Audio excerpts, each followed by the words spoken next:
Hi there, I'm Vincent Boss and I provide dating and self-improvement advice. And in today's podcast, we're going to be discussing worried your ex has moved on?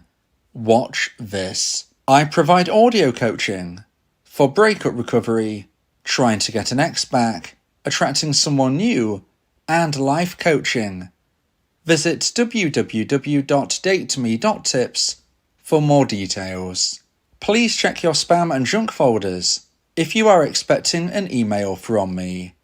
Check out my socials for extra content. The links are in the description. So now let's get back into today's podcast, and today we are discussing worried your ex has moved on? Watch this. So if you have been dumped and want to try to get your ex back, you will likely be worried that they've moved on. In today's podcast, I'll be discussing 3 points to consider if you're worried your ex has moved on since your breakup. So let's get straight into this, and point number 1 is it's not likely. So if you're listening to today's podcast, maybe me saying instantly, it's not likely that your ex has moved on, well, maybe that will allow you to feel a bit more relaxed, but maybe you also think, well, that's too good to be true. I mean, what do you mean? It's not likely. Well, let me try and add a bit of flesh to the bone here. When I say it's not likely, what I mean is it's not likely within the first year or so since your breakup took place. Now, this doesn't mean definitively that your ex-dumper can't decide to move on a new path forevermore since the breakup and this take place sooner than a year. There is no guarantees in this world. But from my research over the many years I've done this job, it is unlikely that this will be the case within that first 12 months. Now, the reason I say this is because it is very hard to find a long-term compatible partner. It's difficult. It's challenging. You can't walk down the street and find a random person that you will live with forevermore. No, it takes, generally speaking, a lot of interaction, a lot of dating, a lot of experiences to find someone you are long-term compatible with. So the odds on your ex ending your relationship and then finding someone that they match not just on a similar level to you and your ex, but actually on a better level, unfortunately, than you two did. The odds of them finding that person within a year or so post-breakup are very, very slim. It's just not likely to be the case. Now, if more than a year has gone by, this also doesn't mean that they're going to find somebody instantaneously one day after the year mark, okay? It's not precise, but once a year has gone by, of course, the days, weeks, months tick by beyond that point, there is an increased chance that they might meet someone that they do connect with longer term. Now again, this isn't guaranteed, and I know a lot of people, dumpers and dumpees, who are single for many years post-breakup. It's not easy. It's not easy. It's not something that a dumper can do. I know as a dumpee you might think, well, they're the one who dumped me, they've got the confidence, they can have anybody they want. I idolize them, I love them. Well, just because you put your ex on a pedestal, it doesn't mean that other people see them as the king or the queen. They are just a human being. Like you are, like I am. We're all human beings. Your ex has flaws, and even though right now you might not see them, they absolutely exist. So just because you want your ex back more than anything, it doesn't mean that they can have anybody that they want. It doesn't mean that they are the king or the queen in anybody else's eyes. So try to relax your mindset as much as you can, because certainly within the first year or so post-breakup, it's incredibly unlikely that your ex-dumper will find anybody who could match the relationship you two had, let alone surpass it. It's very unlikely they will find a new long-term compatible partner.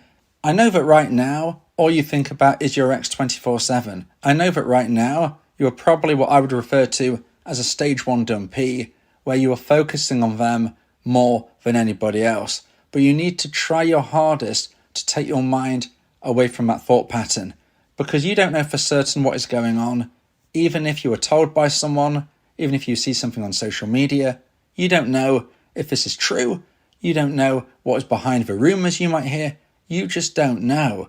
So try and take your mind away from that and focus on your own journey. Like I said, I know it's hard. You are going through feelings very similar to a combination of grief and drug withdrawal.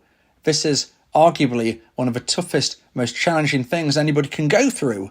Experiencing the loss of a breakup, experiencing the loss and feeling rejected by someone that you love is as tough as it can come. But you will get through this. And even though you might feel that every day is a struggle right now, you will grow, improve, and find happiness at the end of this dark, bleak tunnel that you find yourself in. You will get through it. And if I can help you just a little bit right now by telling you, statistically speaking from my own research, it's not likely that your ex-dumper will find somebody new, find a long-term compatible partner, find someone else in regards to them, quote-unquote, moving on. If you can gain something from that, then I'm very happy to pass on that info, because in that first year, it's very unlikely indeed that your ex-dumper will move on. So now let's get into point number 2 and the second point of today's podcast. Please like this video if you're watching on YouTube, and if you have a new hype feature, please hype this video as well. If you like my content, subscribe to the channel to keep updated. And point number 2 is even if they have. So today we're speaking about worried that your ex has moved on. You are worried, you're fearful, you're scared that they've moved on. But how about if they actually have? How about if you actually have that evidence? How about if your ex-dumper has actually told you? This isn't hearsay. This isn't something which could be just a rumour. Unfortunately, you know that your ex-dumper has quote-unquote moved on because they are in a relationship with somebody else. Now, this is something which can feel incredibly, incredibly painful. And I can't say for certain that this new relationship your ex is in won't last forevermore. But as I've just said to you, the likelihood is that if this new connection is within a year, it's not going to last because they're not likely to be compatible long term. Now, this doesn't mean that your ex-dumper might not date, might not find someone new for a short while, but this doesn't mean it's forever more. This is what we would refer to as a rebound relationship. A relationship which moves very quickly. A relationship which seemingly is progressing faster than the connection you had with your ex, and therefore you think, oh, that means that they are having a better relationship. No, it just means that they haven't actually got to know each other yet. And if and when they do, they will likely find out that they are not compatible. And there's the thing, that's what we're talking about here. Long-term compatibility is hard to find. Even if your ex-dumper seems to be with someone new, it doesn't mean that this is going to last forever more. Now you might say, well, this is beyond a year. My ex-dumper has met someone new and it is past a year. What does that mean? Well, as I said, there could be an increased chance possibly that this new relationship is going to last longer term, but it doesn't mean it will. Relationships end every day. Breakups take place all of the time, whether somebody and their partner have been dating 1 month, 1 year, 10 years, 30 years, relationships end. So just because there might be statistical odds about what is more likely to succeed, what is more likely to fail, we have to remember that all possibilities are open. Therefore, your ex-dumper could meet somebody new 5 years down the line. They could be in that new relationship for 10 years, and then the relationship fail. You and your ex may have been together many, many decades yourselves before you unfortunately broke up, so you can see how it is possible. There is no one-size-fits-all situation here. So if you find out that your ex-dumper has moved on, and they've met somebody else, and it's beyond a year, and they've been together for a long time, it doesn't mean it will last forever. Now, I must say, if those type of situations take place, I would like to think that you are focusing on your own journey. You can't be waiting around for an ex. You can't be thinking, well, I've been told this relationship probably won't last, so I'm just going to wait. You can't do that. There are no guarantees. You need to live your life to the full, and if and when your ex-dumper and then your partner break up, you could hopefully be in a good position. It doesn't mean you should wait around though. You can't clock watch. You can't sit in your room alone just waiting for something to happen which might not take place. You must live your life. Now, when I have been saying moving on, when I've been saying today about the fear and the worry about your ex moving on, so far we've been talking about them meeting someone new, them connecting with someone new. But it doesn't necessarily mean that it has to be them finding a new romantic partner. Moving on might also mean that they are doing something that you feel now means your relationship is over. Maybe they've moved on in your mind by the fact that they've moved to the other end of the country, or perhaps they've moved to a different country. They've completely moved away from where you lived together, and now you are fearful, now you are worried. Now, I have to be honest, there is a decrease in your chances of getting an ex back if there is large distances between you. I have unfortunately seen definite correlations between long-distance relationships and those relationships not succeeding long-term. So this is unfortunately a pattern that I've seen. If you are in a relationship which is long-distance, in my opinion, the chances of it succeeding longer-term forevermore are unfortunately slim. So if you find out that your ex-dumper has moved far away, it does make your challenge even tougher. But it doesn't mean that you can't get your ex back. I'm not trying to give you false hope, but I'm also not going to rule anything out. I had an audio coaching client where their ex moved to a different country, and this seemed like it must be the end of the road. And I was advising the dumpee in this regard to really truly focus on their own journey. And they did, and they grew as a person. But guess what happened 9 months later? Unexpectedly, the ex decided to move back to where they'd formerly lived, that same city, with the partner, with the dumpee. And what did that mean? It meant there was an opportunity once more for reconnection, and since the dumpee had been focusing on their own journey, growing as a person, becoming a version 2.0 of themselves, they were now a much more attractive option. They never thought their dumper would come back. Once they heard their dumper had moved to another country, they never expected them to be moving back. You never know what's around the corner. That is the point of this. I will never say never. I'm not going to give you false hope, but I'm never going to say never about possibilities which could arise, because I've seen and heard a crazy amount of situations. So even if you're worried that your ex has moved on, you've got to understand that nobody quite knows what's around the next corner. Whether it's a relationship, whether it's moving house, whatever it may be, just because it doesn't look good right now, it could look much better later down the line, or it might not.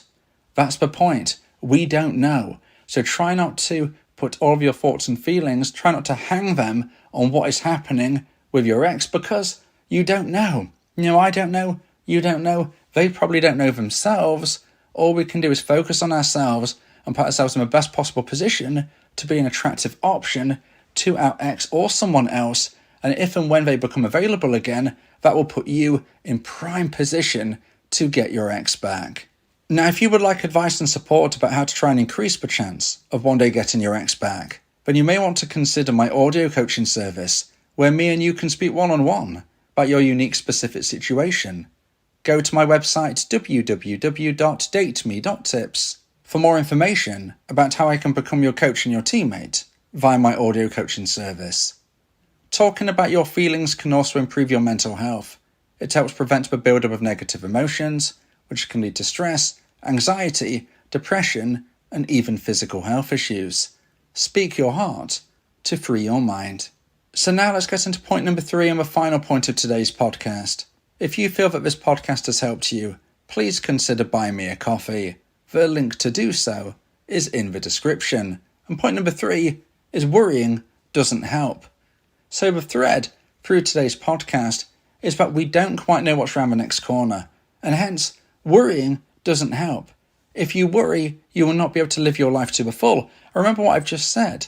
You need to be focusing on becoming a version 2.0 of yourself. You need to be that better person today than you were yesterday, and that better person tomorrow than you are currently today. Because if you don't, you won't be able to get your ex back, even if the opportunity arises. And that's the thing. We can't focus on trying to get an ex back, but we need to put ourselves in that best position. And to do so, we need to live our life the right way. Do you think that worrying is going to help that? Not only is worrying a wasted emotion, not only is it time consuming in our own mind, but it negatively affects our drive, our determination, our enthusiasm, our motivation. It affects us in a negative way. We need endorphins. We need to feel positive. We need to live our life in a way where we are improving and moving up that ladder in every single metric. We can only do that if we are putting good things into our body rather than negative thoughts. You need to be eating healthy, getting enough sleep, removing bad substances from your life, and making sure you get enough exercise. That will allow those endorphins, that positivity, to flow through you, and you will be in a much better position to potentially get your ex back if they become available again. Maybe they're dating somebody new, but they become single. Maybe they've moved away, but then they come back closer. Maybe it's something that we haven't even spoke of today, but you can see that correlation about how something might seem bad, but then all of a sudden it can become good.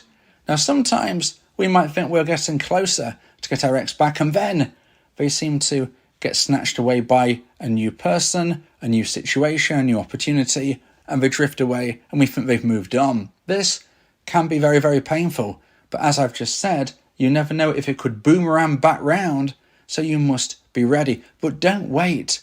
Remember what I said earlier, you can't be waiting. If you don't focus on you, then why on earth would your ex see you as an opportunity, let alone anybody else? Because you need to improve, you need to grow, you need to be the best you can be. And if you don't get your ex back, you can and will find somebody even better.